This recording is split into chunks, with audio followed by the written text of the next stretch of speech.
everyone, and we are here again for a new episode of the Figure Out English podcast for English learners. Please go to our YouTube channel to watch the videos of the episodes with the full transcript and subscribe to the podcast updates. And let's go!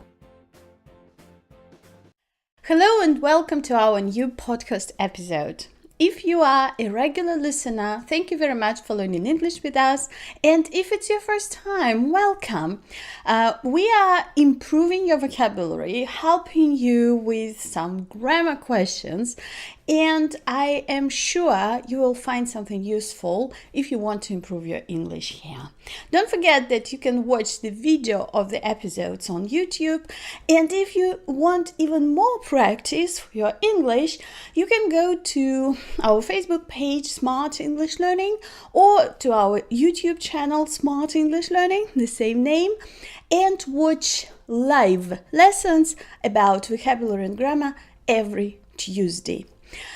I hope that everything is great with your English. And today we are discussing such a topic. Well, it's grammar, but it is so important for your everyday and professional communication. I am talking about questions today. There are 3 small grammar tricks I would like to teach you today to help you ask questions more accurately and more easily. Questions are hard. I know you guys send me a lot of questions. Yeah, how do we ask questions in English? How do we ask questions in English? And we learn this structure. You start with the question word, then you use the auxiliary verb, do, does, or is, or has. Then you use the subject, and then you use the main verb. For example, what do you do? Yeah, what do you do? So after question word, if you have it, you always need to use this grammar word. Do, does, or have, has, or had, or is, or was. It is not translated, but it shows grammatical differences. For example, I'm saying, what do you do? What does he do? What did he do? So you see, I am just changing the grammar word. What do you do? Okay. Then I change the person in my question. What does he do? So do you, but does he? Okay. This is a grammatical change. And the verb doesn't change. The main verb. Yeah. What does he do? What do you do? And then I change the time. I say about the past.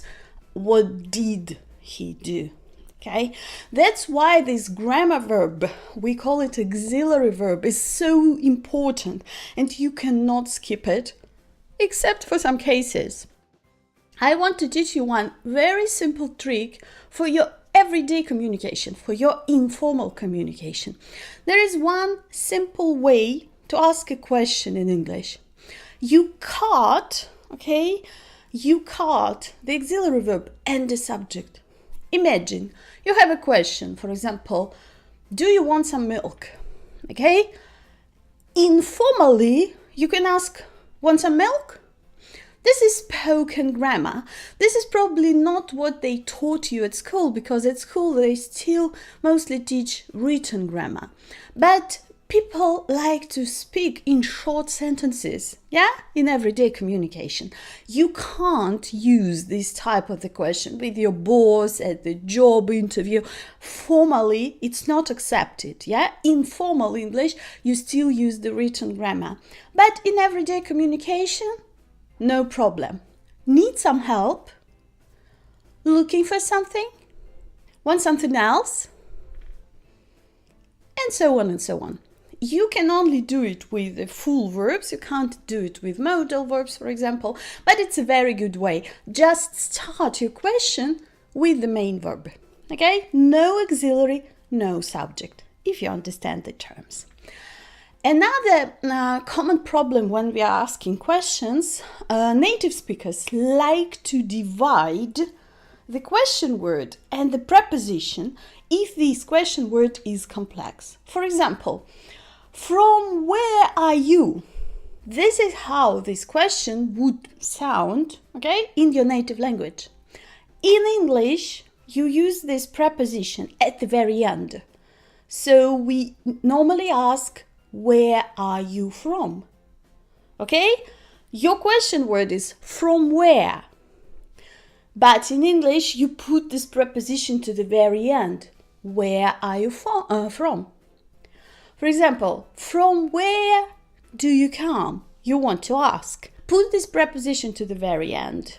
Where do you come from? Okay? For example, to who are you talking? Yeah, you want to ask such a question. It's grammatically unnatural in English, yeah? Who are you talking to? Okay? For example, for what are you looking?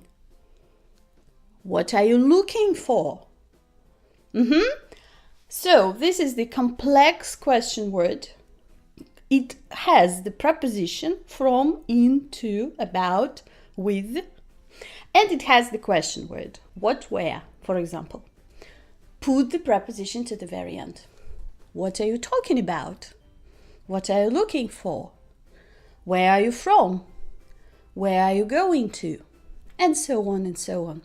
That's a very simple trick, but it makes a lot of English learners confused. Don't be confused, just practice and remember to always put the preposition to the very end of the sentence. And one more thing. When you have a longer question because you want to be polite, imagine you ask a question, where can I buy a map? Where can I buy a map? And you want to be polite and you start your question with, could you tell me? Yeah, that's a polite form.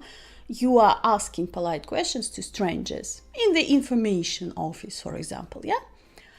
If you start your question with this, could you tell me? You get back to the normal word order in English. So, can you tell me where I can buy a map? As an isolated question. Where can I buy a map? As a part of the longer question, could you tell me where I can buy a map? Okay? For example, where is the railway station? It's an isolated question, yeah? Imagine that you start your question, do you know? You already have this. Do you know where the railway station is? Okay? This is how it works. If it's a separate question, separate structure, you change the word order. Do you? Can you? Yes, have you? But if you make it a part of the bigger sentence, bigger question, you get back to the normal word order. Do you know where he comes from? Where does he come from? But do you know where he comes from? What does she like? A simple question, yeah? What does she like? Do you know what she likes? Okay? Do you know what she likes? Grammatically, you need to make this inversion, yeah? Does she, do you, only once. So if you do it in the first part, do you know, could you tell, you don't need to do it anymore. So be very careful. Yes, I know we want to be polite, but if it causes some grammar trouble, well, think about it. Your main task is to find the easiest way for you to say it, right? We don't want you to stress about grammar. We want you to be confident. We want you to feel good about yourself speaking English. I hope it helps. Today we have discussed 3 interesting grammar tricks about asking questions in English. So first, you can make short versions of the questions. Need help? Want some water? Looking for something? Okay.